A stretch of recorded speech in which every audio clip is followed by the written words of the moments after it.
listeners, and welcome to the brand new journey of my YouTube channel. This is the very first video of my author YouTube channel, and as the title implies, I am going to be talking about some of the amazing books that I read this January. But before I get there, I just wanted to say thank you for watching my very first video that I've ever made. Hopefully it will also be the worst one that I ever make, because I'm sure it's not going to be very good. This is the first time I know of that I've been on YouTube, except for that one time when I was about 11 and I sang in front of church with a few other girls, but nobody needs to dig that video up. My goal right now is just to explore and learn and try new things, just to get started and break the wall of getting that first video up on YouTube. Part of this is for the Author Conservatory, which is the writing and business coaching program that I'm in, and my fellow classmates and I are starting to get our platforms built up in preparation for our novella launches. We're going to be self-publishing our novellas sometime near the end of this year or early next year. So we're starting to prepare for those coming out, trying to get our platforms in place. And what's really cool is that if this channel ever takes off, or if my books ever take off, you'll be able to say that you remember that very first one. You've been there from the very beginning, and you'll be able to tell funny stories about how bad I used to be at YouTube, and I will happily laugh with you. So to get into the fun part of the video, where I get to talk about books, the first book that I read in 2022 was Till We Have Faces. My writer friend Grace M.M. Jager sent me this for Christmas, which was amazing, and she's an artist and you should check out what she makes, so I will link to her Instagram down below in the description so that you can see what she does. It was weird to read a C.S. Lewis fiction book that wasn't Narnia. It was strange to read adult fiction by C.S. Lewis, but it was amazing. I wasn't familiar with the myth that this story is based off of. I didn't know Cupid and Psyche, so it was all just a huge surprise for me. I had no idea what was going to happen, and that also felt really strange because I'm used to knowing the story when I read a C.S. Lewis book. When I reread Narnia, I know what's going to happen. So I was on the edge of my seat through this whole thing. I read almost all of it in a day. I finished the rest of it in a second day, and that is super unusual for me. I usually actually take a very long time to read books. This one I could not stop because I was just so drawn into the world, and it was a little bit terrifying and it was a little bit weird at times in really, really good ways. So I enjoyed that a lot. I enjoyed the characters a lot, and especially the use of symbolism and theme is just amazing. I was so blown away by the symbol web in this story. C.S. Lewis can just use a few words and blow my mind with the twist that those few words reveal. I listened to the Stories Are Soul Food podcast episode about this, which is called, I think, Till We Have C.S. Lewis's greatest novel, I think. I'll link to that below also, because that was a really interesting conversation about this book, and I really agreed with what they said. I thought they helped me solidify and crystallize my own thoughts on this story. But overall, I just thought it was amazing. I'm sure it'll be on my top 10 reads of 2022 list at the end of the year, even though it's the first one that I read. It stretched my imagination in new ways. It made me think of questions that I hadn't thought of before, and typical C.S. Lewis. If you like C.S. Lewis, you'll love this.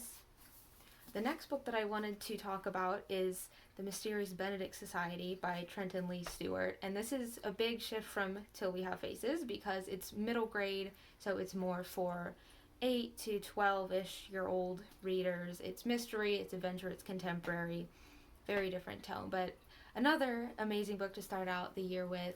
The characters were just amazing. I really felt like the main character, Rainey, could so easily have been a very stereotypical middle grade character. He could have been just the really smart, gifted orphan and the found family. It could have been very cliche, but then it wasn't. I really appreciated how Rainey stepped into his role as a leader of the group and how he changed over the course of the story. His character arc was amazing. I thought his character arc was so incredible. I cared so much about him the whole time. And then, of course, all of the side characters are really distinctive and fun. They all stood out from each other. I really appreciated how Trenton Lee Stewart explained them all. I understood why they did what they did, but they didn't feel over-explained. I didn't feel like they were just formulaic. And Mr. Benedict is another really amazing character. He's an adult. He's also wise and kind and competent all at the same time, and that can be rare for adult characters in middle grade. So that was one of my favorite things about this book. The dynamic, especially between Rainy and Mr. Benedict, was just amazing to watch. I loved watching that happen. As much as I love both of those books, I would not say that either one of them is my favorite fiction book of all time, just in any category, because that is a very big deal. I don't know that I've ever really before in my life confidently said this is my favorite fiction book in all categories, no qualifications.